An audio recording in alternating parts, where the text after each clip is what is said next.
Bem, bom dia a todos. Ouvem-me?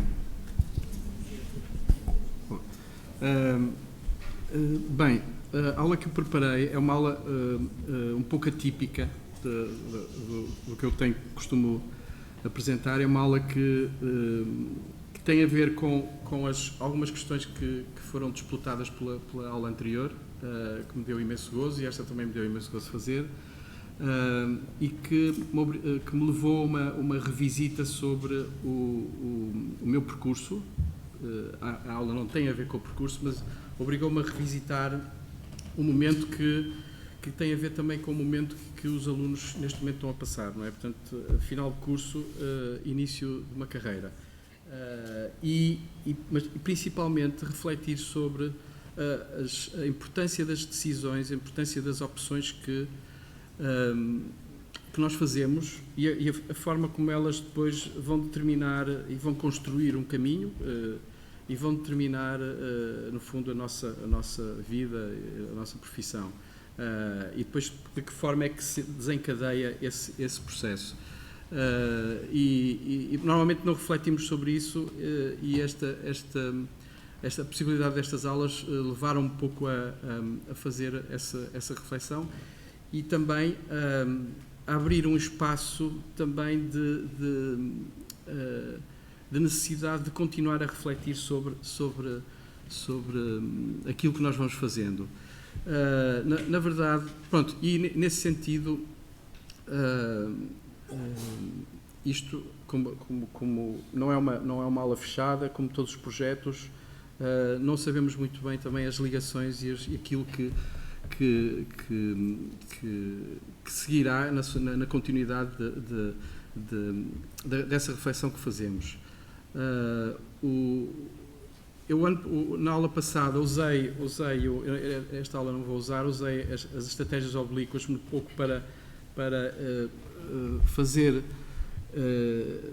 ou pelo menos de dar uma imagem aos alunos do que é que são as intrigas e os dilemas do processo criativo que todos passamos. Na verdade, quando projetamos, e uma das coisas mais fascinantes do trabalho em arquitetura é que nunca sabemos o fim, e penso que é um dos motores do nosso processo criativo, ao mesmo tempo muitas vezes inquietante, porque não temos certeza de nada, mas sabemos que vamos chegar a algum lado. Portanto, isso penso, em arquitetura, das coisas mais fascinantes. Muitas vezes conseguimos visualizar o caminho, ou visualizar uma imagem final, mas não sabemos como é que a vamos atingir e percorrer, e, portanto, na construção dessa tentativa de identificar elementos que servem depois de construção de uma ideia, de um projeto, de uma narrativa,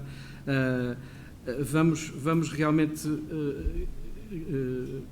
construindo esse conforto, não é? De certa forma, um equilíbrio, e o caminho vai-se traçando.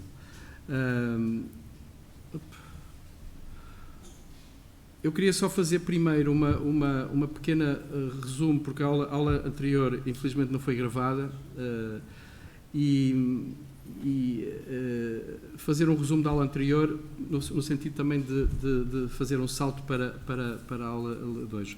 As questões que eu levantei na aula anterior, no fundo, são questões, eu chamo-lhe velhas e novas questões, porque são questões que todos nós lidamos, não são novas, portanto, são ideias e leituras, estratégias que nos permitem construir narrativas e diálogos com o nosso trabalho, e eu fixei algumas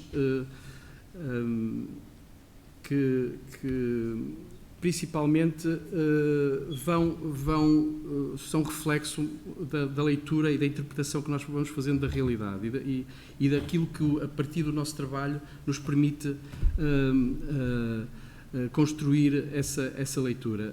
A primeira é a questão do natural-cultural. Portanto, há uma reciprocidade relacional entre a ideia que nós temos da natureza e a construção cultural que é o nosso património, que operamos todos os dias, e que nos permite fazer esse balanço entre o que é um determinado território, o que é a sua natureza intrínseca, e o que é que são os elementos que transformam permanentemente essa natureza e que nos permitem a cada momento tomar decisões e abrir um território de investigação.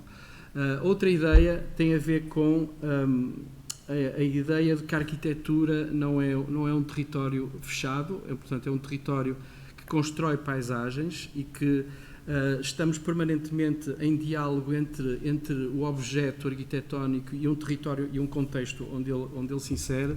Portanto, estamos permanentemente perante uma presença dialética e perante um conjunto de dialéticas que nos permitem constantemente estar a orientar as nossas decisões de projeto.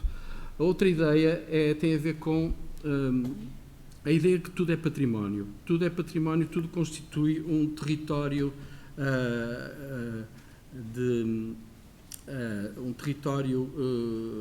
que tem um passado, portanto, tem um percurso e que chega até nós, e portanto nós temos a tarefa de interpretar esse território, de certa forma criar, valorizá-lo e criar um conhecimento e dar nexo muitas vezes a fragmentos de história e de tempos diferentes que somos obrigados a permanentemente estar a estabelecer lógicas de leitura do que é a realidade em que vivemos. E nesse sentido, a ideia de reparar, reabilitar e transformar no fundo, são ideias que são complementares, não é? E são necessárias, todas elas. Portanto, não me parece que a nossa tarefa seja apenas transformar a realidade, mas é principalmente esta relação entre operações diferentes com base naquilo que são as questões as necessidades de cada caso específico. Outra ideia é a ideia de que estamos permanentemente num processo de educação em que primeiro começa na casa, depois passa à cidade e continuamos, e depois a escola, mas a ideia de que vivemos num extrato contemporâneo onde a questão da educação é transversal e nós não a controlamos porque não é pelo facto de estarmos na escola que nos vai constituir as bases para a nossa educação. Portanto, há muitos outros aspectos que são transversais e são circulares que no fundo coincidem com a nossa educação e, portanto, contribuem para a nossa educação. E principalmente no arquiteto, eu vou falar bastante do Fernando Távora aqui durante esta conferência, mas esta ideia de que primeiro somos homens e depois é que somos a profissão que desempenhamos, neste caso arquiteto. A ideia de construir, habitar, portanto, ligada a uma ideia de economia de meios, sempre teve associado uma ideia operativa de como habitar implica necessariamente o meio, como atingir essa ideia de habitar e obviamente uma lógica de ação que tem a ver com construir. Portanto, construir está no fundo, construir e habitar é uma equação que tem a ver com capacidades e com as possibilidades e com o equilíbrio desse determinado meio. E depois, o tema das estratégias oblíquas, no fundo, atravessa tudo isto, porque não temos as certezas de nada e somos obrigados permanentemente a questionar as nossas próprias certezas e as narrativas. Estava a ler para a preparação desta aula uns escritos do Távora em relação ao desenho. Ao Assis, ele falava sobre o perigo do desenho. Uns podem dizer o perigo de outra coisa, porque muitas vezes acreditamos num imaginário, na construção do imaginário, mas muitas vezes temos que duvidar dele, não podemos o aceitar de forma aberta que aquilo que estamos a imaginar é realmente verdadeiro, não é? Portanto, e essa permanente dúvida sobre a certeza, no fundo, ajuda-nos a construir o nosso caminho. E acabei a aula anterior falando sobre esta ideia de que estamos permanentemente aos ombros de gigantes, não é? Aos ombros de gigantes que são os homens e as mulheres e os grandes mestres que nos foram traçando caminho ao longo do tempo e que nós vamos identificando, cada um de nós vai identificando esses mestres, essas referências, e vamos aprendendo, no fundo, esse tal processo de educação e que se vai construindo e que é recíproco. Essa reciprocidade é interessante. Neste caso, na verdade, o aprendiz, de certa forma, está ao ombro do gigante, mas o aprendiz é o protagonista, no fundo, é aquele que de certa forma venera o passado, ou pelo menos respeita o passado, e tem alguma admiração por ele e aprende com isso, mas a ideia recíproca, esta imagem é muito... ainda bem que ela existe, não é? Porque permite-nos exatamente perceber essa dualidade. Ao mesmo tempo, e estamos neste processo, nós professores, arquitetos, estamos permanentemente também a criar, a passar a mensagem, não é? A dar uma lição, a fazer a lição, que é, no fundo, a transmissão de conhecimento. Numa das minhas vindas a Lisboa nos anos 89, acho eu, foi 89, numa passagem por o ateliê de Carrilha Graça, ele recomendou-me ler este livro, deve ter recomendado a muita gente. É um livro que eu recomendo também, porque é um diálogo delicioso entre o aprendiz e o mestre, entre alguém que está a iniciar uma carreira, tem dúvidas, não sabe se o que faz é bom, se o que faz tem validade, se o que faz tem algum interesse, se é esse caminho que deve construir, e ao mesmo tempo é interessante porque ao longo do livro há uma relação primeiro distante e no final há uma reconciliação e uma reciprocidade entre mestre e aprendiz. Este livro, curiosamente, vem com uma imagem do Rodin, que era um dos grandes, apesar de um ser artista e outro ser escritor, era um dos grandes ídolos do Rilke. E pronto, tem aqui esta imagem de um encontro, ou seja, é o encontro também que é importante, porque muitas vezes nós veneramos pessoas que não as conhecemos, só conhecemos de uma forma imagética e às vezes até extrapolada, etc., mas o contacto direto matiza essa diferença e torna também a coisa muito mais natural, não é? Outra ideia é esta possibilidade, isto é o Jorge Luís Borges a olhar para as ruínas gregas de Selinunte na Sicília. Estamos em Itália, também tem a ver com a ocupação a presença dos gregos em Itália, que depois vem também gerar toda a arquitetura e o Império,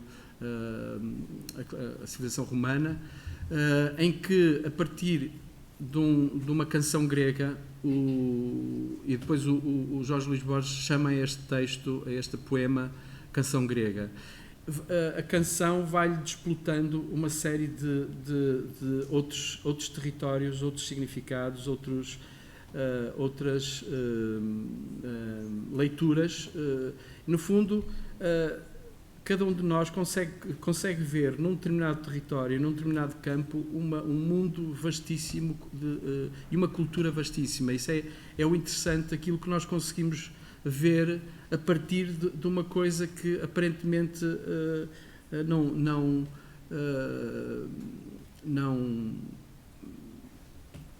tem essa interpretação e essa leitura. Portanto, continuamos aqui permanentemente a reinterpretar os nossos antepassados, os nossos mestres, e também a construir um novo caminho. Esta imagem, por exemplo, chegou-me há poucos dias, da filha do Távora, que encontrou a Pipa, pequenina, que encontrou esta fotografia antiga do início do século, que foi a fotografia que desplotou também o projeto da Casa do Mar do Távora, ou seja, é um lugar concreto que permitiu criar um lugar imaginário. E isto também é interessante, que é esta possibilidade de nós estarmos permanentemente a construir imaginários sobre um determinado território, e que tem por trás uma ideia de transformação. Agora aqui é que vai começar esta aula, porque no fundo a aula anterior levou-me um pouco a sair dos projetos, e porque nós com os projetos temos no fundo uma história contada, uma narrativa que construímos e que no final faz todo sentido e ganha uma certa coerência, e sabemos explicá-la. Mas aqui interessou-me abrir e se calhar revisitar e perceber, e que tem a ver com isto que eu estou a dizer antes, perceber que os projetos não estão desligados, não são assuntos isolados em si, ou per si, mas estão ligados exatamente a um percurso e a toda esta relação que nós vamos construindo com o passado. E curiosamente descobri que eu fiz o curso de arquitetura entre Grécia e Nova Iorque, ou seja, fiz 2 viagens à Grécia, 2 anos seguidos, antes de entrar para a faculdade, e acabei no fim do curso com a viagem de finalistas em Nova Iorque. E isto também me fez entender que, na verdade, e também tem a ver muito com o imaginário também da Escola do Porto, que é, nós estamos sempre com o pé entre o clássico e o moderno, entre a antiguidade e a atualidade, entre a aprendizagem, entre o passado e de certa forma, tudo aquilo que nos chegou até hoje, e esta ideia de futuro. Portanto, nesse aspecto, Nova Iorque sempre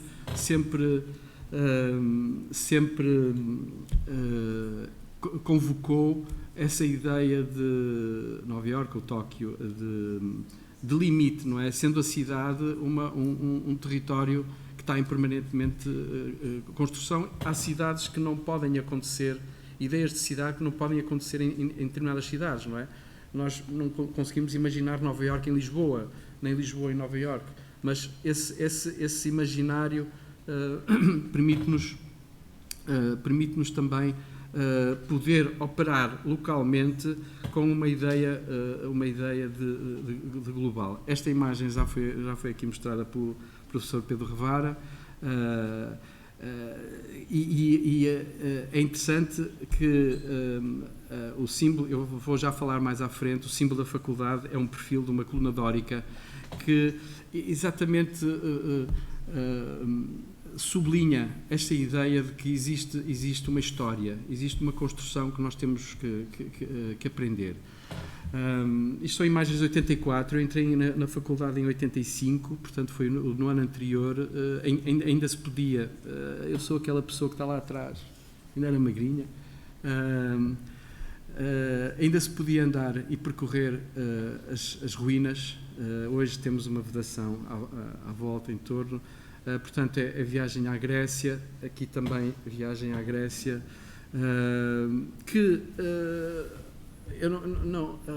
esta viagem não tinha um objetivo de vou entrar num curso de arquitetura, portanto vou à Grécia ver como é que é a arquitetura dos passados.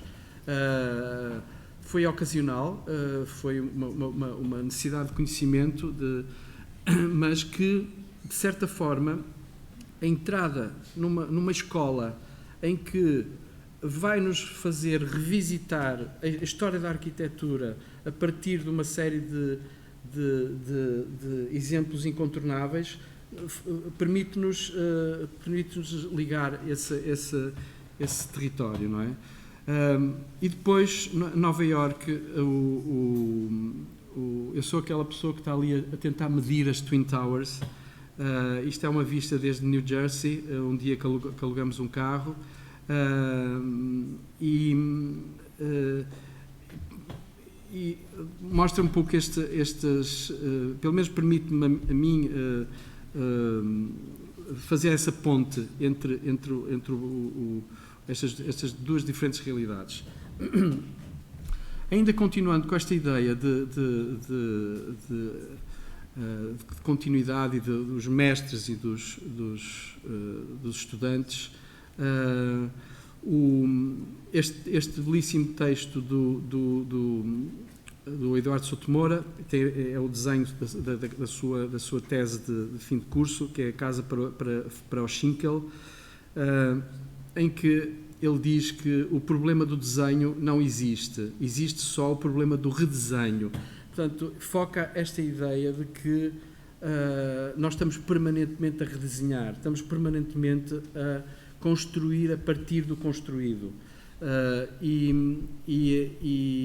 Nesse aspecto, no fundo, é uma reflexão, porque ninguém questiona que que o desenho existe, não é? Mas ao mesmo tempo não existe, porque existe, ele é feito a partir de uma consciência de outros desenhos e outros territórios.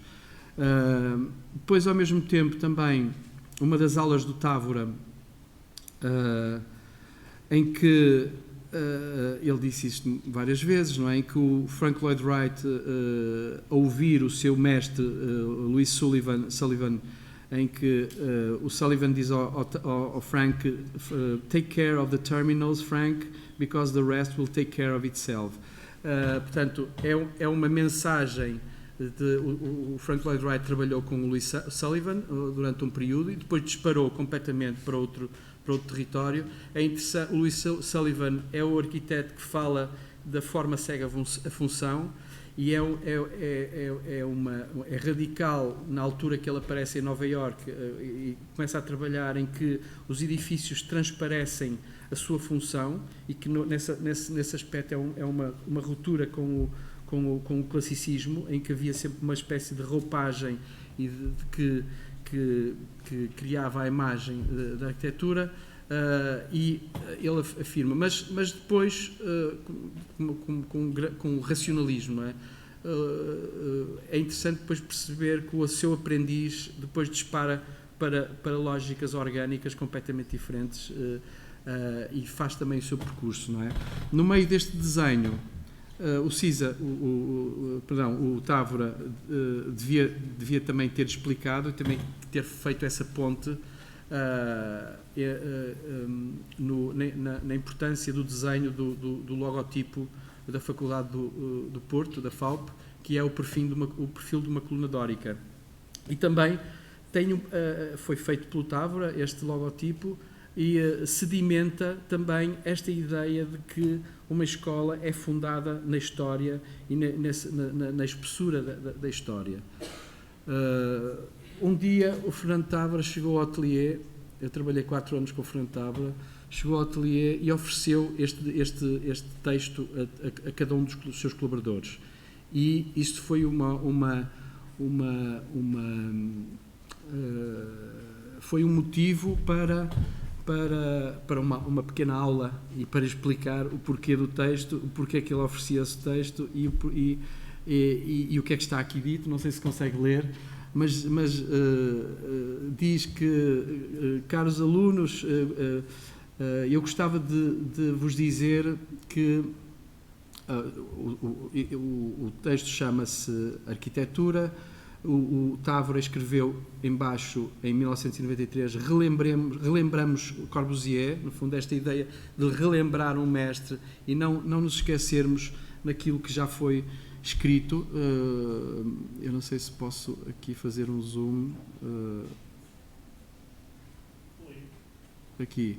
Eu gostava de vos dizer a estudante que a arquitetura tem este desígnio do desenho, não é? A arquitetura é no espaço e é entendida em profundura, em altura, principalmente. A arquitetura faz-se na cabeça. Il faut arriver à tout ce qu'on voit. É preciso conceber tudo na cabeça, de olhos fechados, e perceber como é que a coisa será. A folha de papel não serve para nada, apenas para fixar as ideias, para tornar legível essa ideia. Eu enviei este texto a um amigo meu, um professor que eu conheci quando estive a dar aulas em Lyon, que é o Marc Taubert, e ele reagiu. Portanto, era francês, não sei se conheceu, chegou a conhecer, talvez era muito novo, não é? Mas é muito mais velho do que eu. E reagiu. Não, desculpa, não é só porque ele a certa altura diz, se fizermos um bom alçado, um bom corte, o assunto está resolvido, e o edifício é belo, é equilibrado, tem as proporções certas, etc. E ele complementa, bem, não é só isso, porque existe também o lugar, existe a cultura, existe uma série de outras camadas que obviamente que o Corbusier não está a esquecer, mas que é importante dizê-los, mas não as diz aqui claramente, intui-as.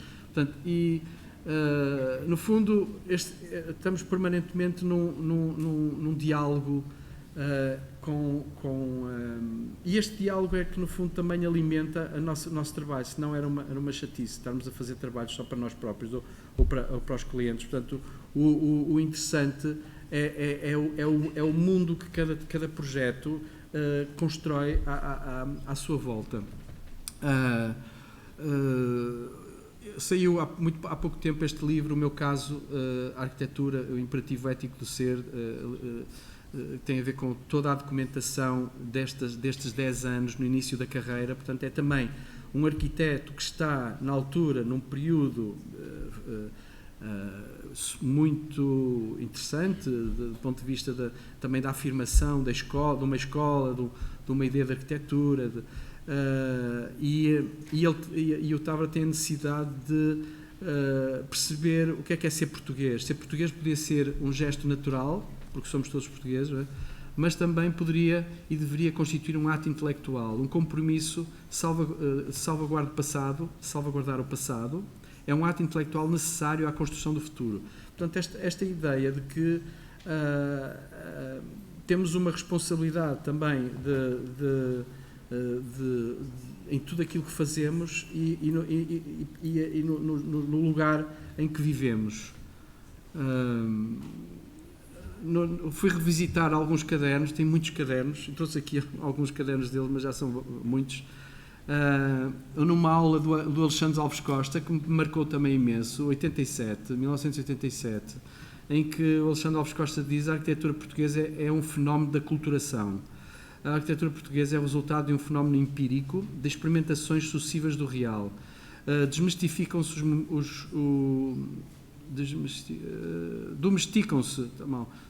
os modelos que são conhecidos, traduzidos e transformados por nós. A arquitetura portuguesa comporta uma memória que transporta um desejo de conservação.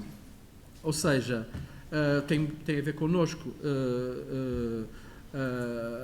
Por um lado, reconhecer que existe uma produção arquitetónica global, mas, por outro lado, perceber que nós também fazemos permanentemente essa decantação, essa depuração daquilo que nos chega até nós, não é? Também, depois, numa aula do CISA, as poucas aulas que tínhamos pontualmente do CISA, em 89, já no 5º ano, a outra foi no 4º ano, necessidade constante de encontrar um lugar, de encontrar pontos de apoio, de uma posição sobre o lugar, a procura de um posicionamento, a procura de uma linguagem. Há um tempo de conciliação da cidade histórica com o edifício novo, há um tempo de envelhecimento, um tempo de prova. Pronto, o que é que ele fala daqui? Fala da ideia de quando intervimos num lugar, temos que nos posicionar sobre ele, temos que identificar pontos de ancoragem, quer físicos, quer culturais, não é? Pontos de ancoragem que nos permitem construir e transformar esse lugar. Mas, ao mesmo tempo, muitas vezes a transformação e a ideia do novo não se consegue conciliar e estabilizar no momento em que é feita uma obra, e precisa de um tempo para essa consolidação, não é? E esse tempo de envelhecimento depois, uma outra aula também nessa altura, 88, 89, Souto Moura diz, mesmo como provocação, a forma é o suporte da arquitetura. Depois, isto também levou-me a pensar que...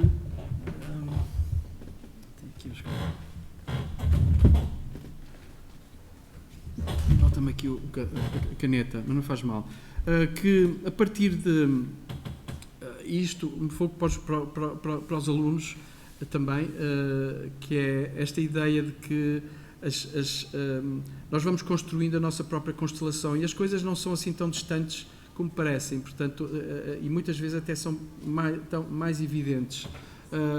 Onde é que o trabalho de tese que vocês, de dissertação que vocês estão a fazer, os professores que tiveram, onde é que vão trabalhar a seguir, para quais são as cidades que vão visitar, a que escritório é que vão parar e que projetos é que vão fazer. Portanto, tudo isto há de construir uma constelação qualquer, uma lógica qualquer que faz um nexo. Aqui, no fundo, estou a tentar perceber que há no Porto, Távora, o José Pelinaz em Barcelona, depois Lisboa, e o que é que se constrói antes e depois o que é que se constrói a partir dessas linhas de ligação.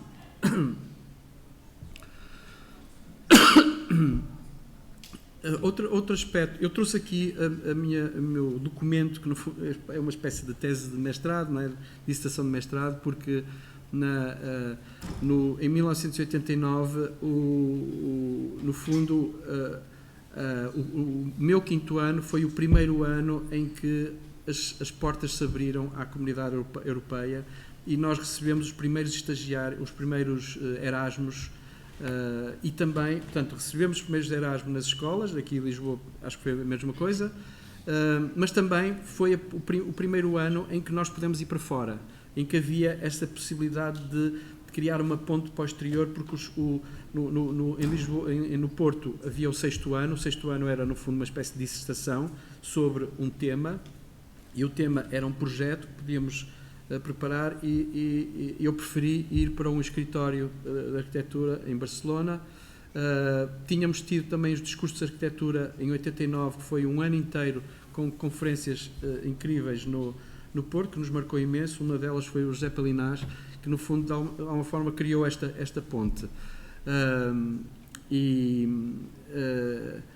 Esta frase, pensa que um jumbo são 3 milhões de peças a voar, é uma frase que, na verdade, quando estive em Barcelona, estivemos a fazer a dissertação de mestrado, eu partilhei casa com o José Adrião, que depois, mais tarde, vinha fazer ateliê com ele. Em muitas das nossas idas à biblioteca, o Zé descobriu esta frase num vídeo e que depois, de alguma forma, ela fez nexo para ambos, mas para mim depois tem a ver com a ideia de que um objeto ele tem que funcionar. Portanto, e esta frase é dita pelo Alexandre Della Sota, tem um certo pragmatismo, da ideia que para nós pensarmos que um jumbo são 3 milhões de peças a voar, não são elas têm que voar, senão o avião cai. Esta frase está levada a um limite, a um extremo, que nos permite também pensar que existe esse território de responsabilidade, que é a multiplicidade de componentes que nós temos que operar para fazer um projeto. O meu primeiro projeto foi uma ventoinha, que eu lhe chamei, pensa que um jumbo são 3 milhões de peças a voar, em 92 desenhei esta ventoinha, e desenhei-a ao limite com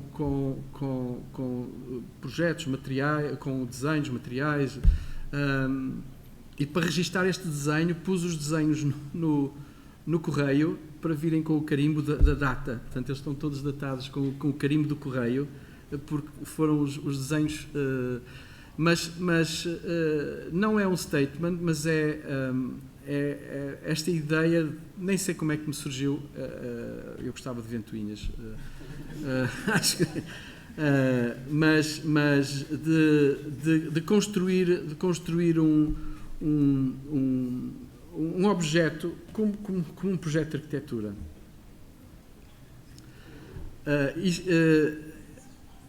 Foi realmente o meu primeiro projeto, estou a falar a verdade. A Barcelona, portanto, a cidade é um espaço de educação, já falamos desta ideia da cidade, realmente é uma construção,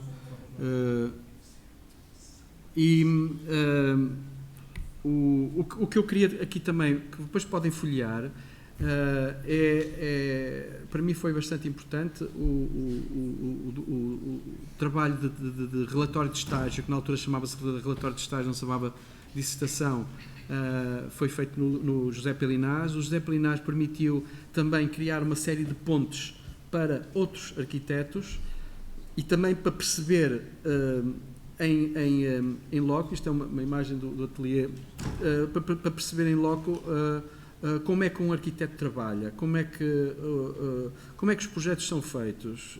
Quando saímos da arquitetura, quer dizer, sabemos que já fizemos vários projetos na escola, mas há outra dimensão que nós não dominamos, não é? Como é que o processo criativo se depois fixa? E isto é uma conversa com o Souto Moura, em que eu propus, porque tinha a ver também com algumas coisas que eu vou dizer já a seguir, eu propus fechar a tese, a dissertação, com o tema dos anjos, e tem a ver com já vão perceber porquê, e esta foi uma conversa que ficou escrita com o Graça Moura, que foi meu orientador de estágio, em que ele diz: o fim já tem que estar no início. Ou seja, esta ideia de que, e eu digo sempre isto aos meus alunos quando estou a fazer as teses de mestrado, o título, a ideia, já tem que estar no início. Nós já temos, logo no início, temos que antever o conteúdo de um trabalho, não é? Isto serve um bocadinho para tudo, não é? E isso ajudou-me imenso. O anjo como é que acabas o estágio? E ele indicou-me logo uma série de anjos que eu tinha que ver, não é? Autores e escritores que falaram sobre os anjos, portanto, e elencou aqui uma série deles. Obviamente eu fui lê-los, mas depois fiz as minhas opções. Está marcada uma conferência aqui para as 10, já estão ali. Estou a meio. Tens 2 minutos. Estou a meio. Ser gravado, senão depois não é gravado. Pedro, era uma sugestão e sugeria que ao Pedro gravar. Mas tens 10 minutos, deixa só concluir. Eu acho que não. É aquilo que ele estava a dizer, quase como inicias, acabas como inicias. Ok. Acho que continuar a ver em 2 minutos. Sim, mas estou a meio, não é?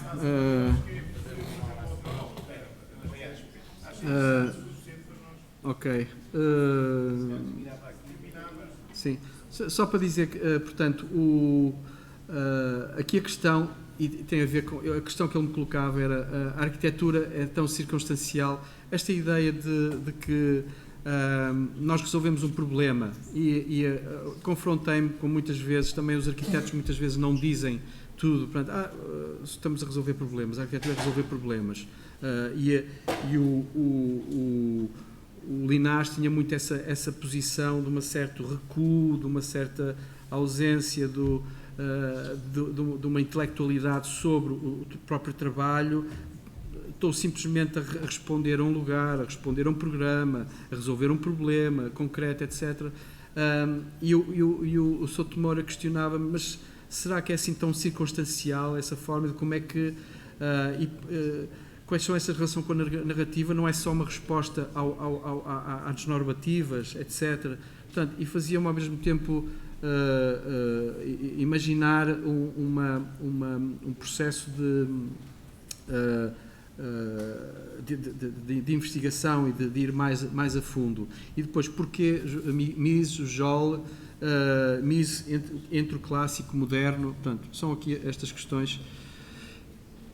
E agora, esta era a segunda parte do trabalho, tem a ver com o relatório de estágio, e a ideia, o que eu queria aqui mais ou menos mostrar, tem a ver com esta ponte, por um lado, entre esta construção do percurso, e vocês estão todos nesse momento de transição, onde tudo é, imagino que devia ser, não é? Às vezes alguns estão distraídos, não é? Mas tudo é importante, tudo porque trata-se do vosso futuro, não é? Não pode ser, as escolhas não podem ser simplesmente, não sei o quê, vou por ali ou por acolá. Mas pronto, vocês estão realmente, têm que ter uma posição, uma atitude bastante mais séria na partir do... Não é só um projeto que está a acontecer na vossa mesa, é muito mais coisas, não é? E a ponto que eu queria fazer é de que forma, portanto, não sei quantos anos depois, algumas décadas, perceber o que é que foi feito para trás e que impacto é que isso tem no meu trabalho, naquilo que eu faço agora e nas questões que me preocupa agora e se faz algum nexo com tudo que está para trás e pronto, e chega à conclusão que faz todo o nexo. Pronto, depois o resto contarei numa segunda aula. Portanto, retomando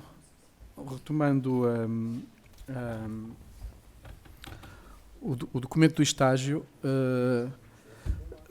para mim foi importante esta revisita ser uma forma também de olhar para o que estou a fazer agora, para o que fiz, entretanto, e também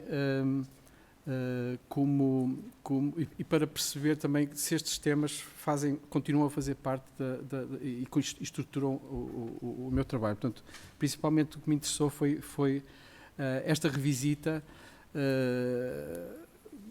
constatar nesta revisita que muito do conteúdo de temas que têm sido recorrentes ao longo dos vários trabalhos que tenho feito, de certa forma já estavam em embrião nas preocupações que fui identificando neste documento. Aqui, de novo, a ideia da constelação de relações entre arquiteturas, entre pessoas, entre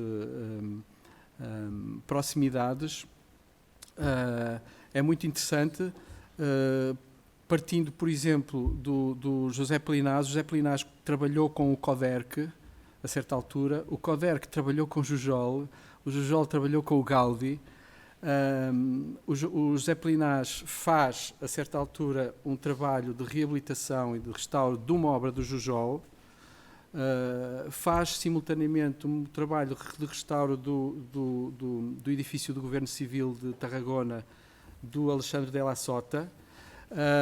Ao mesmo tempo, o meu orientador de estágio é Eduardo Sotomora, que obviamente tem ligação ao Távora e ao CISA, e tem como mise o seu máxima expressão como território de experimentação. E o MIS tem o pavilhão de Barcelona, do MIS, que influenciou e teve um impacto gigante em toda uma geração de arquitetos. E, simultaneamente, o MIS é contemporâneo do Jujol.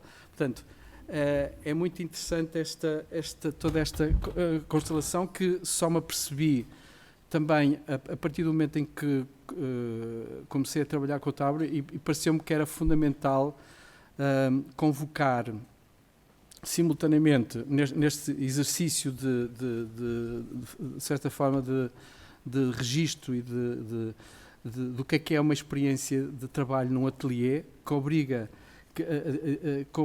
de certa forma a estarmos diariamente, isto obrigou a fazer um diário, estarmos diariamente não só a responder às solicitações que nos pedem, mas também estar a refletir sobre elas e estar a fazer a síntese do que é que realmente é a importância desta experiência para o nosso trabalho.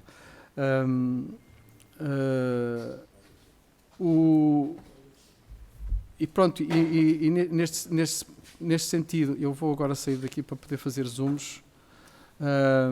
O interesse que pode ter em estudar a obra de Linás não se revela apenas pela inevitável ligação a outras arquiteturas e outros pensamentos, portanto, esta rede de relações, mas pela sua atualidade, o mundo físico dos materiais e o mundo conceptual das ideias. E também uma certa ideia de resistência. Na altura, nós estávamos a sair da escola e estávamos, de certa forma, todo o universo que envolve a atividade de um arquiteto nos era estranho e nos era familiar e estranho ao mesmo tempo, e queríamos conhecer. Eu acho que é o que um jovem arquiteto pode aprender, é perceber como é que os arquitetos funcionam, não é? Quando nós ainda não somos arquitetos. E havia uma condição que me estranhava relativamente no Linás, que era um certo desfazamento da realidade, do que é que se passava em Barcelona na altura, que era um boom do espaço público, da reformação urbana, de novas linguagens, etc. E sentia-se, nos próprios discursos e entrevistas do Linás, sentia-se uma certa resistência a toda esta tendência de exposição e de manifesto do arquiteto em relação à cidade, em relação à arquitetura, e um certo recolhimento do Linás, como outros personagens também. Portanto, isso foi, no fundo, uma espécie de uma intriga. Esta imagem é uma imagem de Santa Maria del Mar, que era a igreja ao lado da casa onde vivi, que está cravada de balas. Portanto, percebe-se, os muros não são de deterioração, são cravadas de balas, porque houve aqui um grande massacre em que uma série de pessoas, tipo a Goya, uma série de pessoas foram mortas. E portanto, esta ideia também que o muro agredido por trás reúne mil emoções, portanto, reúne um conjunto um universo que só aprofundando é que nós podemos ir descobrindo. Portanto, e foi um bocadinho esse processo de aprofundamento que no fundo resultou deste trabalho e para mim muito útil, porque foi uma espécie de imersão sobre tudo aquilo que envolve o trabalho de um arquiteto, neste caso centrado no trabalho do José Linás. A forma como estruturei o trabalho, primeiro falar sobre quais eram os objetivos, a Barcelona como no fundo como a ideia de um estrato contemporâneo que no fundo era o nosso território de vivência, aquilo que não era só estar a trabalhar num ateliê, também vivenciar uma cidade e perceber até que ponto também esse envolvimento interferia no nosso trabalho. Depois,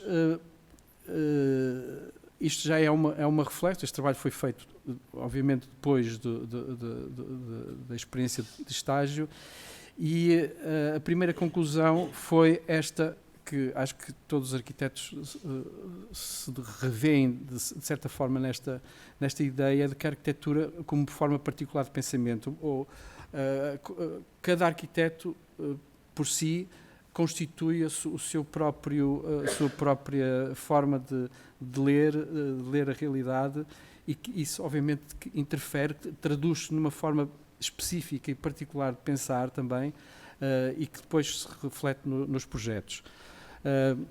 Portanto, a ideia também de que o projeto é um processo de conhecimento, a importância do desenho como instrumento de transformação e de concepção, a obra como reflexo do método, no sentido de que este processo também, esta forma particular de pensar, também é reflexo de uma forma de trabalhar, de uma especificidade que cada arquiteto por si também vai construindo ao longo da sua experiência. E depois estas já são ideias específicas relativamente ao trabalho em si, não é? Por um lado, a ideia de que cada projeto inscreve uma condição urbana, isso depois é desenvolvido em alguns trabalhos, em que está sempre subjacente uma ideia de contextualização, de que o projeto extravasa o objeto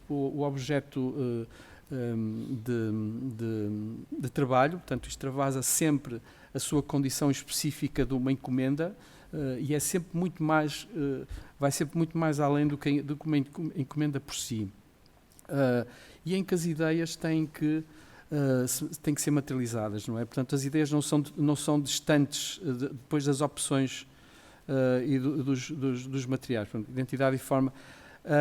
Como conclusão deste primeiro capítulo, de certa forma procurei apontar alguns indícios de porque é que essa resistência se manifestava. No caso do Linás, uma certa resistência aos mídia, à arquitetura manifesto, e uma maior concentração sobre os problemas intrínsecos, sobre a ideia de que o trabalho se apenas sustentava a partir de uma reflexão dentro do próprio trabalho. Depois, também, a ideia de que isto vem um pouco em continuidade com o que disse anteriormente, que existe uma continuidade do pensamento arquitetónico, que nos inscrevemos também, de certa forma, continuamente, sempre, e aqui destacam-se estes três personagens, o Koderk, o Alexandre de la Sota e o Jujol. E depois, pontualmente, o Mise.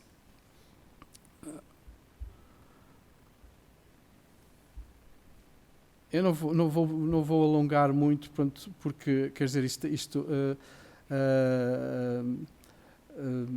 a ideia de que aqui fazia já uma ponte entre o Távora, a importância de que o nosso trabalho, de certa forma, reflete uma metodologia, um tipo de abordagem, uma construção de uma série de interesses e também formas de olhar que depois, apesar dos trabalhos serem muito distintos uns dos outros, acaba-se por se identificar determinadas preocupações que passam a ser também constantes, não é? Essa ideia também do que é constante no trabalho e o que é que em cada processo se vai transformando. Aqui também, portanto, uma situação do Linás. Um arquiteto deve ser definido como um profissional cuja última meta é dotar o edifício com identidade perceptível ou fazer essa identidade emergir entre a soma de variáveis que vão suportar a construção, o uso, a história, a economia, etc. Muitas vezes, de qualquer modo, um edifício é esmagado por estas pressões, inevitavelmente tornando-se num instrumento de uma ou de todas as outras. Sem nenhuma outra justificação, o edifício parece ser um projeto determinado por certas condições.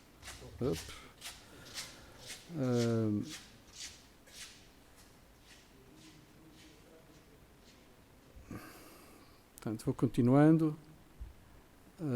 São muitas páginas que eu tenho, por isso tenho que ir avançando, mas queria só principalmente que ficasse um pouco a ideia do que é que foi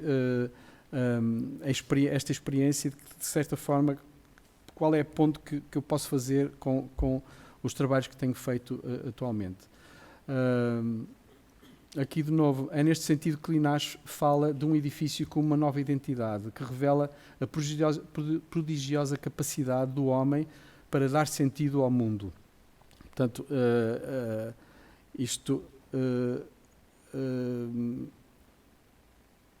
no fundo, os projetos, como se os projetos tivessem e as obras estivessem sempre a retomar um início qualquer, não é?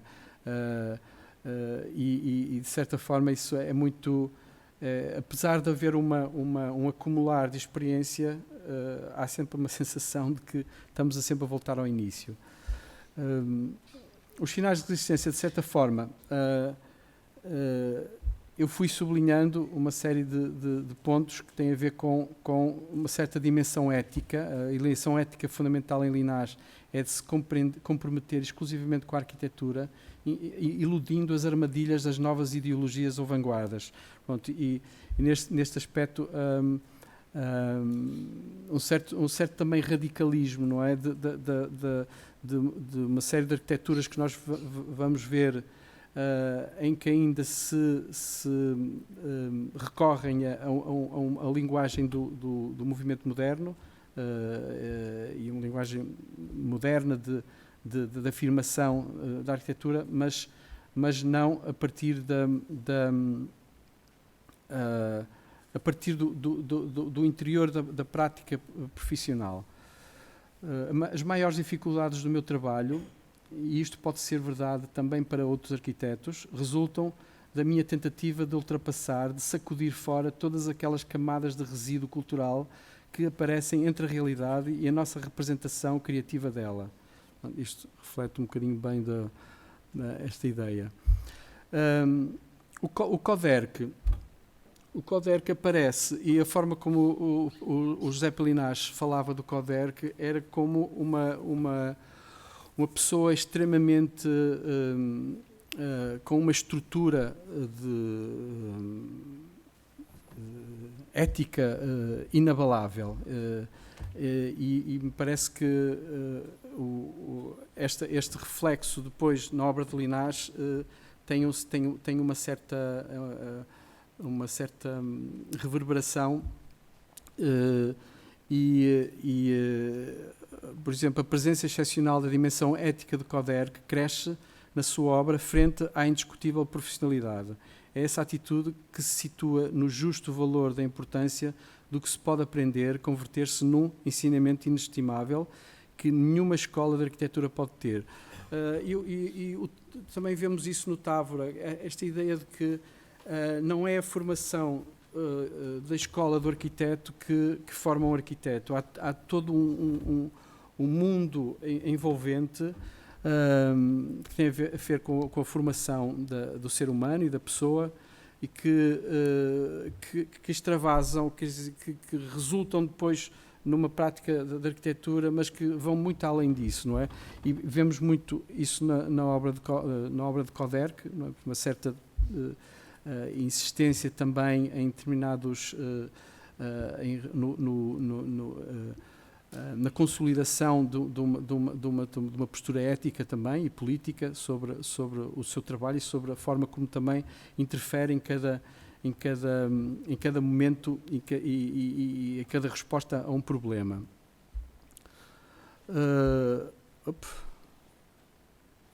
Aqui saltou. O Alexandre Della Sota, como disse, o Pepe Linás fez o restauro do edifício de Tarragona, e isto é interessante porque, no fundo, o Linás também é absorve um pouco de todos estes arquitetos, não é? E depois não é nenhum deles ao mesmo tempo. Isso é a parte interessante. Na obra de Della Sota há uma clareza na ideia, uma clareza numa espécie de iluminação sobre uma determinada solução, um determinado projeto. Por exemplo, eu faço aqui uma referência ao Colégio de Maravilhas de Madrid, que devem conhecer, em que, a partir de uma ideia, de um gesto, da forma como a luz entra no edifício, um edifício que é enterrado, que é a cobertura de uma escola, de um recreio de uma escola, e através de uma estratégia construtiva e espacial consegue inundar o edifício todo de luz. Portanto, em todas as obras do Della Sota há um pouco essa clareza que não há, por exemplo, há de outra forma no Coderc, uma clareza da ideia que gera todo um processo de desenvolvimento, e depois como é que a partir daí o arquiteto resolve os problemas. Não é? O modo como se atua sobre a realidade reflete o critério com que se solucionam os problemas e se tomam decisões. Na obra de Della Sota, tanto a natureza como os processos produtivos servem como confronto realista à ideia. É sobretudo a dialética realidade-ideia que se confronta a arquitetura de Della Sota, a ação de diferentes ordens numa tensão compatível. Os elementos concretos da realidade, quaisquer que sejam as suas características ou capacidades, e uma ordem interna que se pretende impor à realidade, o mundo abstrato das ideias.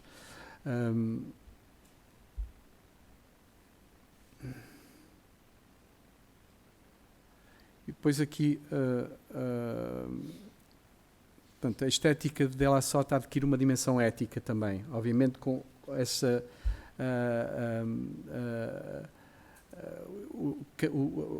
a maturidade dos próprios trabalhos também depois vai dando consistência também a uma forma muito específica de olhar, e é muito interessante ler, por exemplo, as aulas de Della Sota, e de que forma é que ele sintetiza o seu trabalho e a forma de entender a arquitetura.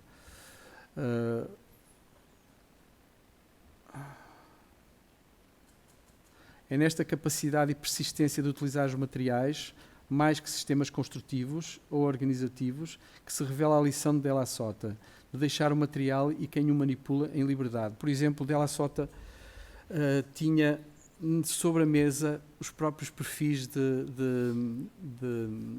os materiais com que desenhava, os perfis de aço, as pedras, portanto, essa proximidade do material e da construção. A história à volta do Jujol é muito interessante. Eu escolhi esta obra um pouco, e daí a citação inicial dos Anjos, e por isso o Eduardo Souto Moura disse que os Anjos eram um bom tema para acabar e para fechar o projeto. Isto é uma casa também nos arredores de Tarragona, uma casa para uma família, e as casas do Jujol, ou seja, o trabalho do Jujol está sempre associado a uma espécie de ideia divina. Portanto, também como o Gaudí, e o Jujol era uma pessoa extremamente religiosa, mas que a religião permitia-lhe uma dimensão mais espiritual, e de transvasar um pouco a realidade e o imaginário, e não tanto uma devoção direta. E esta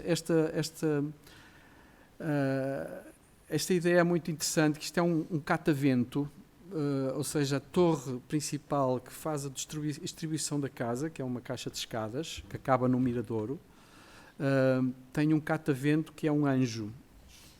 Este anjo tinha asas, e as asas é que faziam o anjo rodar ao vento. Na altura da Segunda Guerra, da Guerra Civil de Espanha, as asas foram retiradas e foram derretidas para fazer balas. E pronto, logo aqui há uma carga simbólica fortíssima, não é? Um anjo que perdeu as asas para servir uma guerra, não é? As munições, e que a partir daí ficou completamente imóvel. E pronto, a partir daqui, como o Sotomora diz, os anjos foram sempre uma espécie de metáfora para falar sobre a dualidade entre a realidade e o imaginário.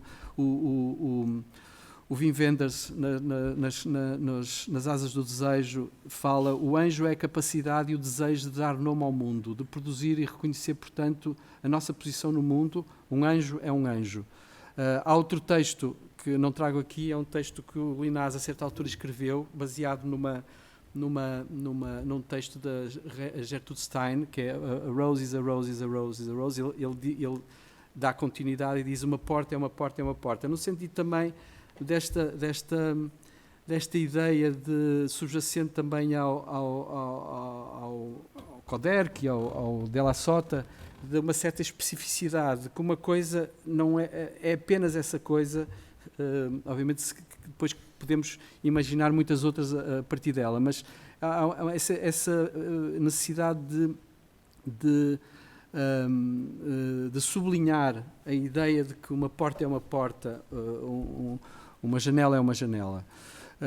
Portanto, e é muito interessante, depois, mais à frente, portanto, isto é a ideia do anjo, isto é de um vídeo, foi retirado de um vídeo, e toda a poética que me ajudou também a fechar o trabalho. E depois, a certa altura, na entrevista do José Palinás que fizemos, ele fala uma coisa que é o MIS, a arquitetura do MIS é feita para ser percebida, ou seja, eu prefiro ver o MIS quando saio de casa, não é? Enquanto vou para o trabalho, mas quando regresso a casa quero ver o Jujol. E acho um pouco essa dualidade entre uma frieza, racionalismo e tudo aquilo que representa a arquitetura de Mise, não é? Com toda a sua dimensão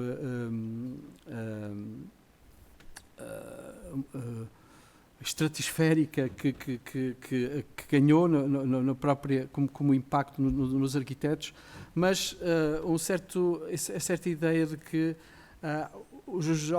com o Jujol sentimos-nos em casa, e também representa a cultura, uma forma particular de pensar a cultura também, obviamente catalã, e de toda a ideia de construção, de transformação e de pensamento dessa cultura. Como exemplo, escolhi uma obra que agora de novo também olhar para ela, e também pensando o trabalho que estamos a fazer agora, é incrível, porque o Teatro Metropole foi feito por o Giuseppe Jujol em 1910 e foi restaurado em 1991 a 95 por o Pepe Linás, e basicamente é das primeiras obras do século XX a serem restauradas, e na altura, estávamos no início dos anos 90, nem me apercebi que estava a trabalhar num projeto de restauro, e realmente o projeto era estranho no ateliê, porque o José Palinás não era conhecido como arquiteto de património, nem de restauro, mas a certa altura tinha um edifício que estava elegível. O edifício é interessantíssimo, estava em muito mau estado, elegível, tinha imensos sinais que eram completamente incompreensíveis, e o grande trabalho que é feito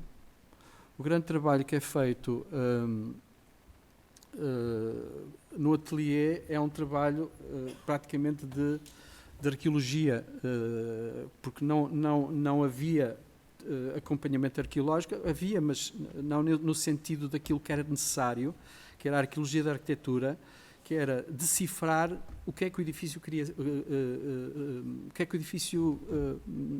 o edifício tinha sido desenhado desta forma. E ao mesmo tempo, o restauro de uma obra do século XX, que é muito interessante porque é um teatro que se inscreve num lote de um quarteirão ortogonal de Tarragona, portanto tem 2 faces, e usa o resto do chão de um edifício de apartamentos como entrada principal, e depois ocupa o logradouro deste edifício.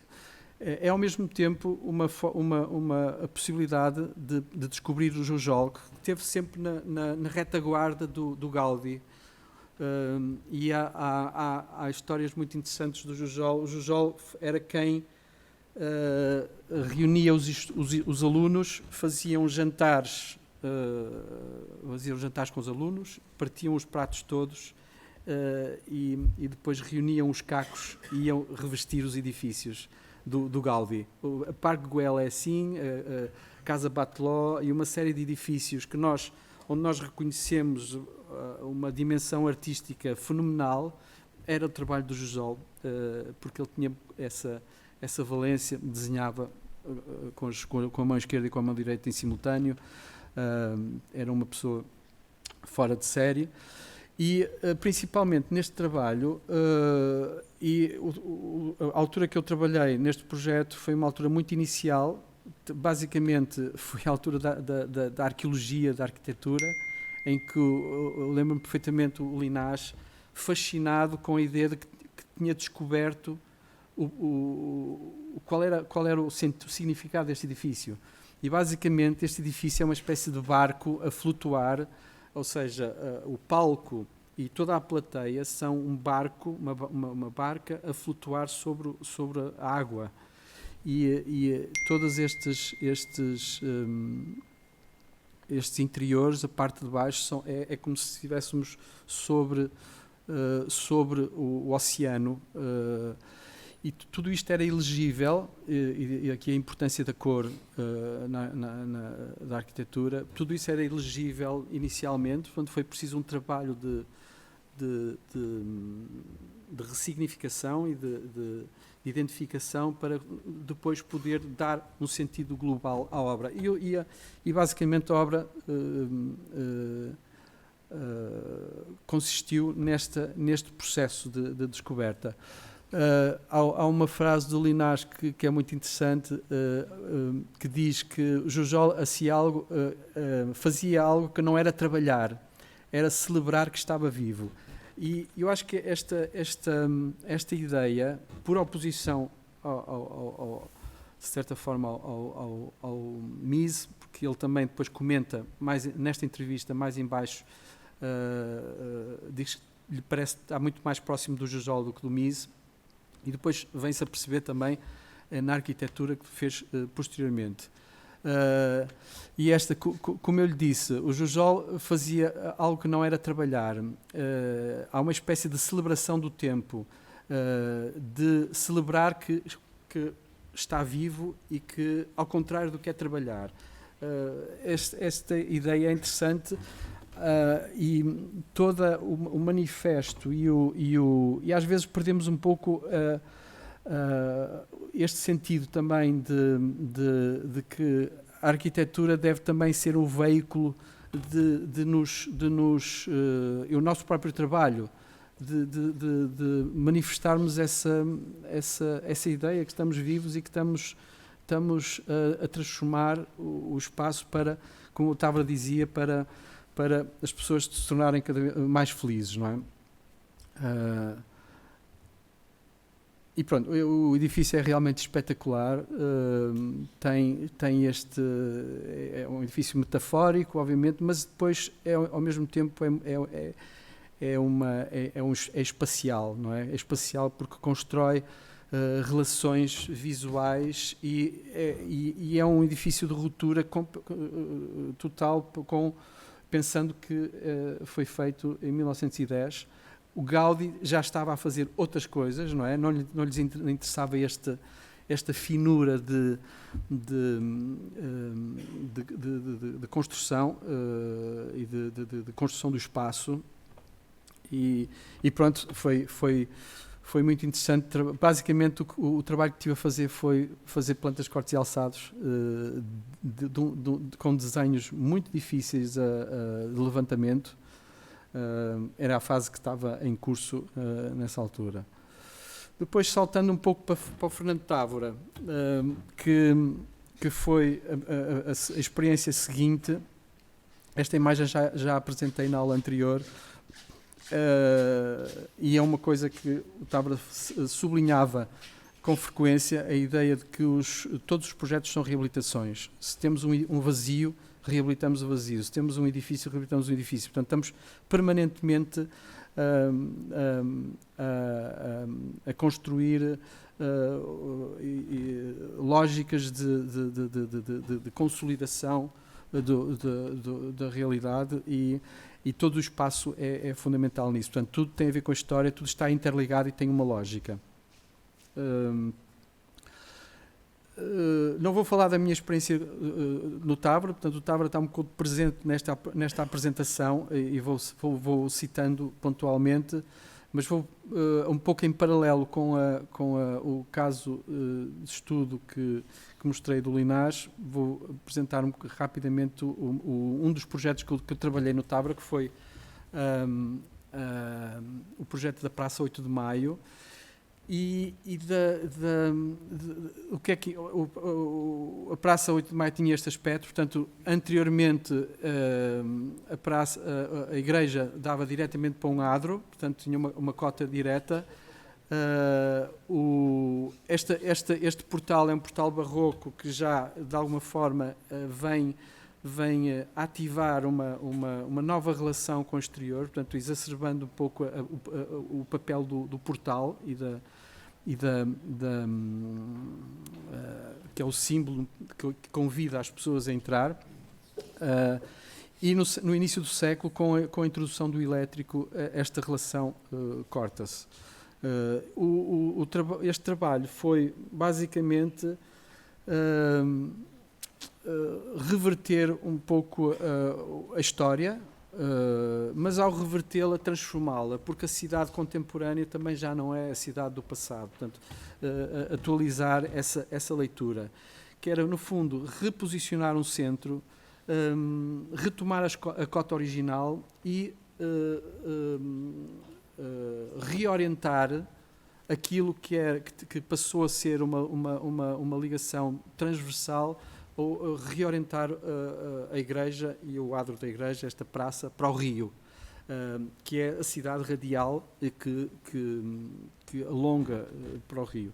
Portanto, todo o trabalho de desenho partiu, obviamente, da igreja como centro de projeção destas linhas de força, e que depois se tornou também numa forma muito direta de resolver a materialidade, a estereotomia do pavimento, com dois tipos de pedra, que já se encontra também, não sei se tenho uma imagem aqui, já se encontra também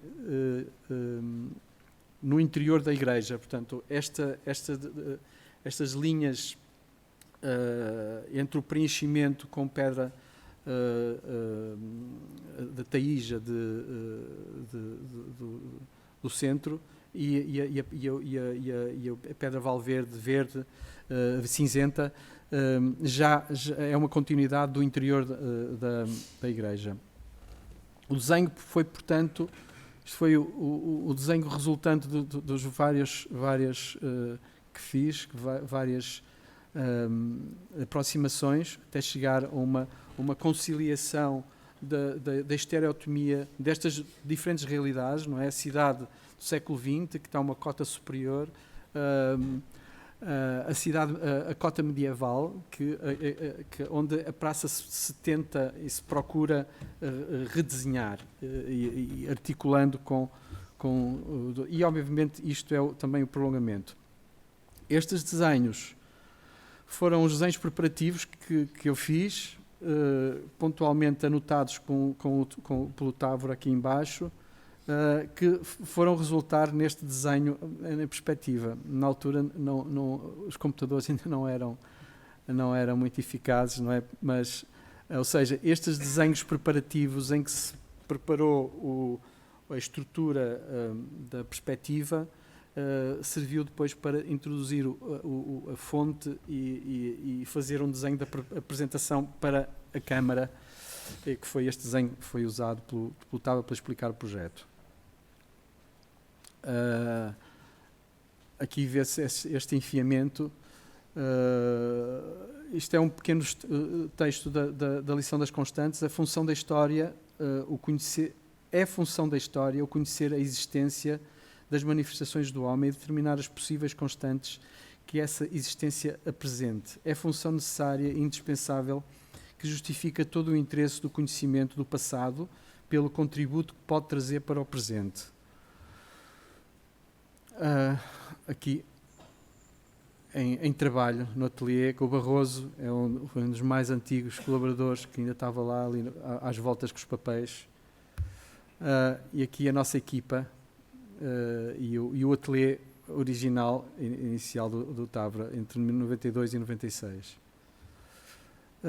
Depois no fundo esta experiência de certa forma culmina na docência, na ideia de escola como método, e numa coisa que eu desde o início, por isso é que trouxe esses cadernos, são as conversas desenhadas, são conversas que eu mantenho desde que entrei para esta escola com os alunos e que vou registando, identificadas com o nome do aluno, vou registando no caderno. São conversas desenhadas. Mas, na verdade, as conversas desenhadas podiam ter outros nomes. Podiam ser aulas desenhadas, como as aulas do Távora. Podia ser a ideia de viajar desenhando ou desenhar viajando, porque o desenho também é, de certa forma, um ponto de partida para nós convocarmos uma multiplicidade de outras realidades e, no fundo, tudo isto faz uma espécie de cartografia de conhecimento, que é uma espécie de leitura da realidade traduzida, não é? Que é o desenho, de certa forma, produz. O desenho é, em primeiro lugar, um processo de criação e, em segundo, é um processo de transmissão. No caso do arquiteto, é um processo de transmissão de conhecimentos. É desenhando que transmitimos os nossos conhecimentos. Suponho que o desenho deveria ter esses dois vetores claramente marcados. Por um lado, um vetor da criação, de compreensão do processo de criação, e, por outro lado, ter uma clareza que lhe permita ser uma arma, um serviço, um elemento de informação da concepção. Isto já foi eu que escrevi. As aulas desenhadas do Távora, ainda viu aulas também. As aulas desenhadas do Távora faziam parte da cadeira de Teoria da Organização do Espaço, lecionada no primeiro ano na FAUP. Eram aulas desenhadas a giz, no quadro, a partir de uma sequência de temas que faziam parte do programa da cadeira. Apresentavam uma leitura anacrónica da história, relacionavam ideias aparentemente distantes, construíam analogias, diálogos ou dialéticas, por vezes paradoxais, contavam histórias também. Tinham, sobretudo, um sentido profundamente pedagógico ao colocarem em evidência a intencionalidade da ação, de transformação e de organização do espaço, a arquitetura. Estes são algumas das aulas, já as últimas aulas, em 91, 93, já não são as aulas que nós assistimos, porque as aulas que nós assistimos eram a giz sobre o quadro e no final apagava-se e ninguém fotografava, porque ninguém imaginava que era importante fotografar. mas que no final, já no final, quando o Fernando Távora se jubilou, as últimas aulas são desenhadas em papel cenário e ficaram como património para a escola. Isto são algumas, isso decorre um pouco neste período, 91, 93, e como estava a dizer, no fundo são temas, cada uma tem um tema, mas há um cruzamento, não há necessidade cronológica de identificar uma leitura da história, portanto há principalmente o criar relações, não é? E buscar lugares distantes, realidades distantes que depois tenham um determinado nexo, porque de alguma forma Távora encontra nexo nessas relações. Não vamos falar aqui do pormenor, mas alguns falam da Vila Katsura, aqui embaixo de Brasília,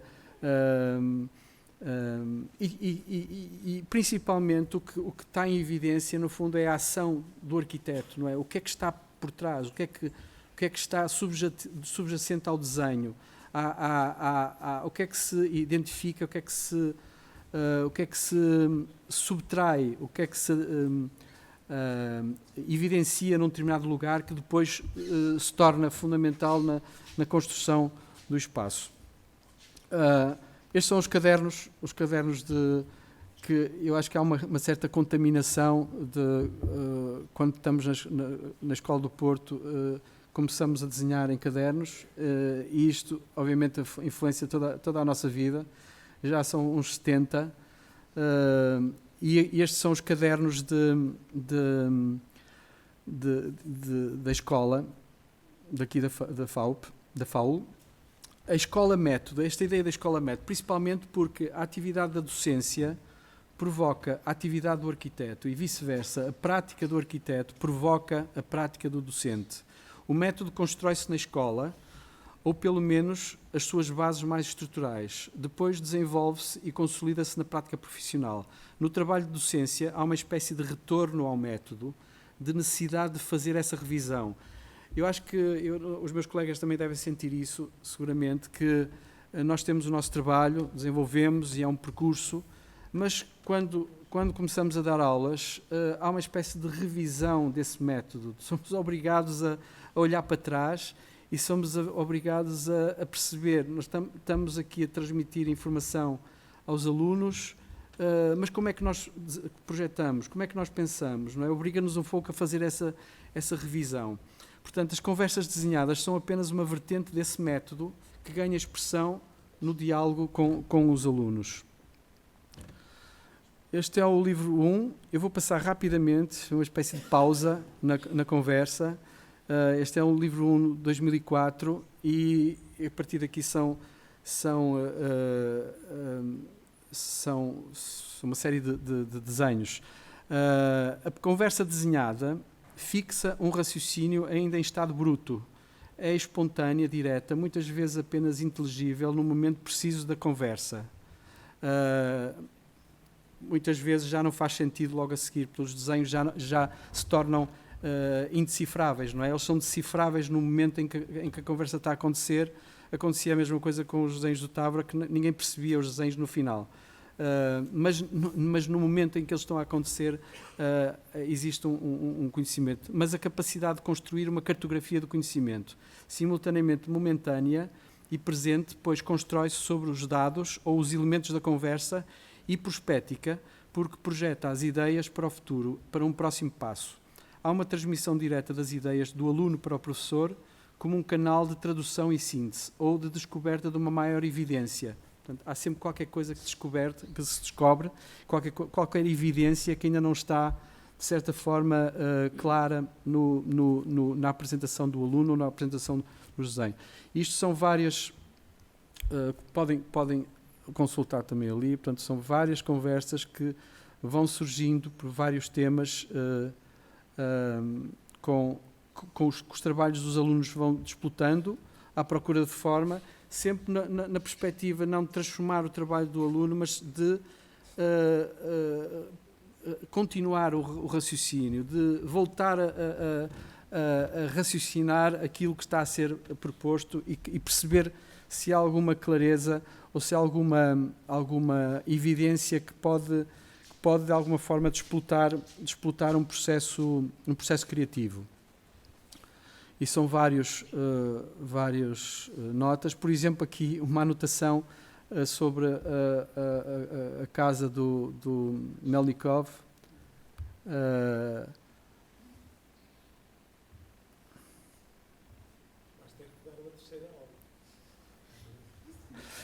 E depois, esta ideia, aliás, o Spencer e tu, acho eu, Pedro Ravara, aqui há uns anos havia um livro, eu cheguei a escrever um texto, mas nunca acabou por ser, que tinha a ver com viajar desenhando e desenhar viajando. A viagem, que é o que está implícito também nestes desenhos. Está aqui a Casa Malaparte numa conversa com um aluno. Viagem através do desenhar e o desenhar através da viagem são processos complementares dialéticos. A viagem, a partir do desenho, convoca uma experiência e um imaginário. Um desenho de uma viagem torna-se também uma memória disponível e acessível, como se tivéssemos uma biblioteca à nossa disposição sempre que quiséssemos convocá-la. Desenhar é posicionar-nos como mediadores de um processo de transformação de leitura e descodificação. O desenho é uma escrita do olhar. A ação de olhar e desenhar. Aqui o CISA, por exemplo, aquele edifício de Madrid do CISA, uma obra do Donald Judd, o edifício do CISA outra vez da Faculdade de Arquitetura, que vão sendo convocados à medida que conversa aqui de novo a Faculdade de Arquitetura, aqui no meio, num desenho ali, porque a nossa forma de compreender os arquitetos e os projetos também é uma forma de síntese que nos permite também construir,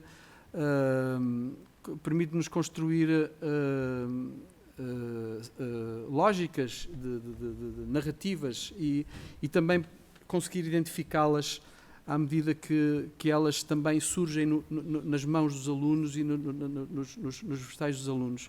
E essas lógicas, no fundo, é o impulso que nós podemos, de certa forma, veicular para que o projeto possa acontecer. É? Acho que é a fase 3, não é?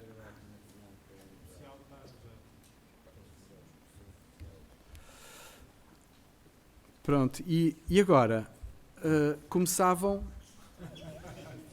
as obras que é, no fundo, e aqui só para